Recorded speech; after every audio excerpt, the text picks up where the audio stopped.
குமரியில் கடந்த வாரத்தில் தற்கொலை செய்து கொண்டவர்களின் விபரம். பெயர் சிவக்குமார். வயது 42. இடம் சகாயநகர், வெள்ளமடம். காரணம் உடல்நலம் பாதிக்கப்பட்டதால். பெயர் கனகராஜ். வயது 50. இடம் சூழால், கொல்லங்கோடு. காரணம் தெரியவில்லை. பெயர் ராமகிருஷ்ணன். வயது 46. இடம் வடசேரி, நாகர்கோவில். காரணம் திருமணமாகாத ஏக்கத்தில். பெயர் வேல்முருகன். வயது 55. இடம் சுசீந்திரம், கன்னியாகுமரி.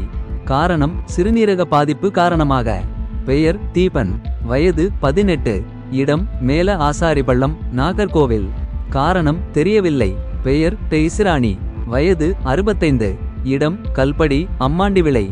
காரணம் உணவு சாப்பிடாததை மகன் கண்டித்ததால்.